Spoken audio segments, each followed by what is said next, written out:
বন্ধুরা, শীতকাল মানে যেমন নলেন গুড়, পিঠে পুলি, তেমনি গাজরের হালুয়াও কিন্তু একটি অন্যতম জায়গা করে নিয়েছে। তো এই গাজরের হালুয়া রেসিপি আজকে আমি তোমাদের সঙ্গে শেয়ার করতে চলেছি। মাত্র ৩ টি উপকরণ দিয়ে খুব সহজেই তোমরা বানিয়ে ফেলতে পারবে। দেখো, এর জন্য আমি নিয়ে নিয়েছি প্রথমে ১ কেজি গাজর। এরকম লাল, লাল গাজরই তোমরা চেষ্টা করবে নেবার। এগুলো কিন্তু একটু বেশি মিষ্টি থাকে। হলুদটাও নিতে পারো।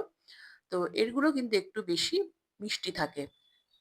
তো সেইজন্য আমি লাল, লাল গাজরগুলোই নিয়ে নিয়েছি ১ কেজি। তো সেটা আমি এবার খোলাটা ছাড়িয়ে নিচ্ছি। বাই দ্য ওয়ে, আমি দীপালি। তোমরা দেখছো তোমাদের চ্যানেল মায়ের আদরে রান্না। খোলাগুলো এইভাবে কিন্তু ছাড়িয়ে নিতে হবে।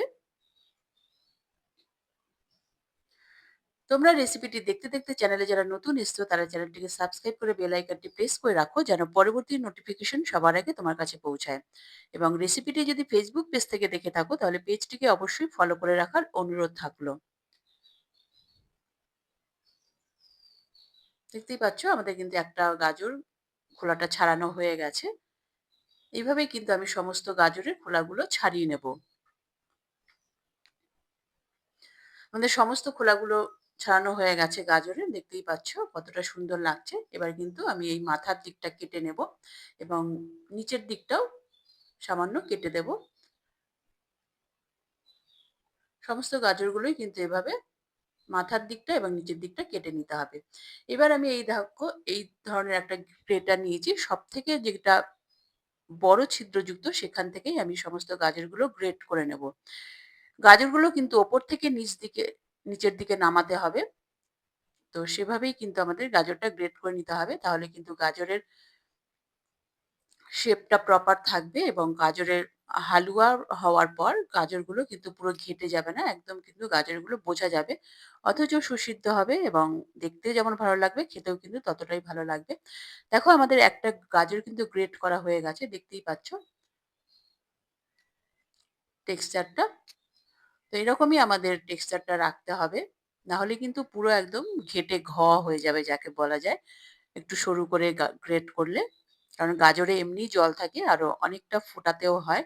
তো সেইজন্য একটু বড় ধরনের গাজরটা গ্রেট করতে হবে। এইভাবেই কিন্তু আমি সমস্ত গাজরগুলো গ্রেট করে নিয়েছি। দেখতেই পাচ্ছ। আমাদের গাজরগুলো গ্রেট করা হয়ে গেল।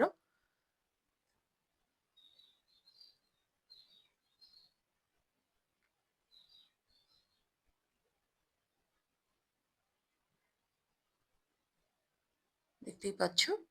তো এরপর আমি কড়াতে দিয়ে দিচ্ছি ২ চামচ ঘি।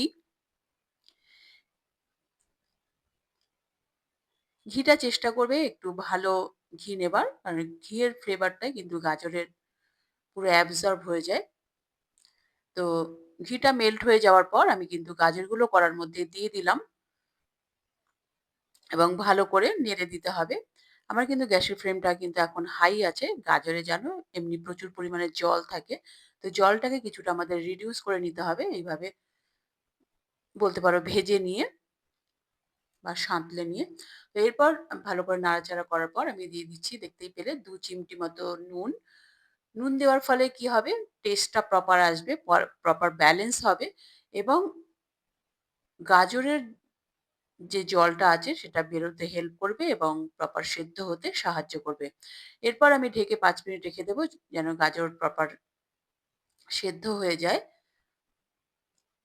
হাই ফ্লেমেই কিন্তু আমি রেখে দিয়েছিলাম এবং মাঝে, মাঝে ২-৩ বার আমি নেড়ে দিয়েছি ঢাকনাটা খুলে। তো দেখো, এখন কিন্তু গাজরের এক্সট্রা যে জলটা আছে সমস্তটাই কিন্তু রিডিউস হয়ে গেছে, দেখতেই পাচ্ছ। সেই জলভাবটা আর নেই। জলটা রিডিউস হয়ে গেছে পুরোপুরি। আমি ভালো করে নাড়াচাড়া করে দিচ্ছি।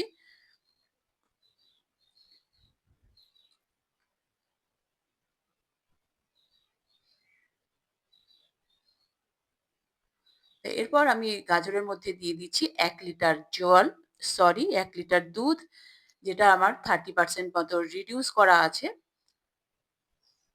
গাজরের হালুয়ার জন্যই আমি আগেই ৩০% রিডিউস করে রেখেছিলাম। তো সেই দুধটাই আমি এর মধ্যে দিয়ে দিলাম। দুধটা চেষ্টা করবে ফুল ফ্যাট নেওয়ার। তোমরা গরুর দুধ বা মোষের দুধও এখানে ব্যবহার করতে পারো বা প্যাকেট দুধ যদি ব্যবহার করো তাহলে ফুল ফ্যাট দুধ নেওয়ারই চেষ্টা করবে। তাহলে কিন্তু স্বাদটা প্রপার আসবে। খেতেও কিন্তু দুর্দান্ত লাগবে।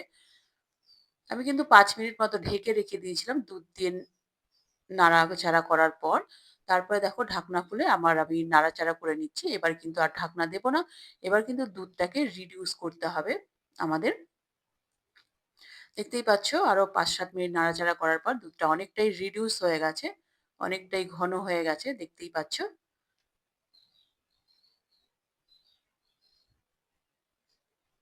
এরপর আমি এর মধ্যে দিয়ে দিচ্ছি খোয়া ক্ষীর, ১/২ কাপ মতো খোয়া ক্ষীর দিয়ে দিলাম এর মধ্যে। খোয়া ক্ষীরটা টোটালি অপশনাল। তোমরা চাইলে দিতে পারো, না চাইলে না দিতে পারো। কিন্তু ক্ষীর দিলে কিন্তু প্রপার টেস্টটা পাবে এবং খেতে কিন্তু খুবই লোভনীয় হবে, সুস্বাদু হয়। তোমরা চেষ্টা করবে দেওয়ার। খোয়া ক্ষীর দিয়ে কিছুক্ষণ নাড়াচাড়া করার পর এর মধ্যে আমি দিয়ে দিলাম ১/২ কাপ মতো চিনি। তো তোমরা মিষ্টিটা তোমাদের টেস্ট অ্যাকর্ডিং ব্যবহার করতে পারো। কারণ আমরা একটু কম মিষ্টিযুক্ত মিষ্টি পছন্দ করি। তো সেই জন্যই ১/২ কাপ মতো আমি চিনি দিয়েছি। পরে অবশ্যই ১ টেবিল চামচ আমি চিনি এড করেছিলাম। তোমরা তোমাদের যদি আরেকটু বেশি মিষ্টি পছন্দ হয় সেক্ষেত্রে আরো ২-১ চামচ চিনি তোমরা এড অন করে দিতে পারো। তারপর আমি দেখো চিনি দিয়ে মেশানোর পর আমি এখানে একটি ফ্রাইং প্যানে ১ চামচ ঘি দিয়ে আমি কয়েকটি কাজু বাদাম এবং আমন্ড বাদাম বড়, বড় টুকরো সেটা আমি ভেজে তুলে নিয়েছি। সেটা আমি গার্নিশের জন্য কাজে লাগাবো। পরে আবার কিছুটা ছোট, ছোট কাজু বাদাম এবং আমন্ড বাদামের কুচি আমি এর মধ্যে ভেজে নিলাম। তো সেটাই আমি গাজরের হালুয়ার মধ্যে এড করে দিলাম। এরপর কিন্তু আমাদের কন্টিনিউ নাড়তে থাকতে হবে। নাহলে কিন্তু কড়ার তলা লেগে যাওয়ার সম্ভাবনা থাকে। তো তারপরে আমি এর মধ্যে এড করে দিলাম ২ চামচ ঘি। ঘি দিলে কিন্তু প্রপার শাইন আসবে, প্রপার টেস্ট আসবে এবং ঘিয়ের ফ্লেভারটা পুরো অ্যাবসর্ব হয়ে যাবে হালুয়ার মধ্যে। তোমরা কিন্তু রেসিপিটি অবশ্যই ট্রাই করো। তো এর মধ্যে আমি অবশেষে দিয়ে দিলাম এলাচ গুঁড়ো। আমি ৪-৫ টা এলাচ গুঁড়ো করে নিয়েছি, ছোট এলাচ। তো সেই গুঁড়োটাই আমি অ্যাড অন করে দিলাম। তোমরা চেষ্টা করবে ফ্রেশ এলাচ গুঁড়ো ব্যবহার করার। তাহলে কিন্তু ফ্লেভারটা খুবই ভালো আসে। আমাদের কিন্তু গাজরের হালুয়া রেডি হয়ে গেছে। এবার আমি এটা সার্ভ করে দিচ্ছি। একটি প্লেটে আমি এটা সেট করার জন্য ট্রান্সফার করে দিচ্ছি। খুন্তির সাহায্যে আমি ভালো করে সেট করে দিচ্ছি থালার মধ্যে। দেখতেই পাচ্ছ। রেসিপিটি কিন্তু একটু সময় সাপেক্ষ ব্যাপার। তোমরা একটু সময় নিয়েই করবে। তো ওপর থেকে আমি খোয়া ক্ষীর দিয়ে গার্নিশ করে দিচ্ছি। তোমরা যখন মিষ্টির দোকানে কিনতে যাবে তো তখন দেখবে তাদের কিন্তু ওপর থেকে খোয়া ক্ষীর ছড়ানো থাকে। তো তারপরে খোয়া ক্ষীর দিয়ে গার্নিশ করার পর এখানে আমি দিয়ে দিলাম যে ভাজা কাজু বাদাম এবং আমন্ড বাদাম আমি ভেজে রেখেছিলাম। তো সেটা দিয়ে গার্নিশ করে দিলাম। রেসিপিটি যদি ভালো লাগে লাইক করে দিও এবং তোমার প্রিয়জনদের সঙ্গে প্রচুর, প্রচুর, প্রচুর শেয়ার করো এবং আরো এই ধরনের নিত্য নতুন রেসিপি দেখার জন্য চ্যানেলটির সঙ্গে জুড়ে থাকো। চ্যানেলে যারা নতুন এসেছো তারা চ্যানেলটিকে সাবস্ক্রাইব করে বেল আইকনটি প্রেস করে রাখো যেন পরবর্তী নোটিফিকেশন সবার আগে তোমার কাছে পৌঁছায়।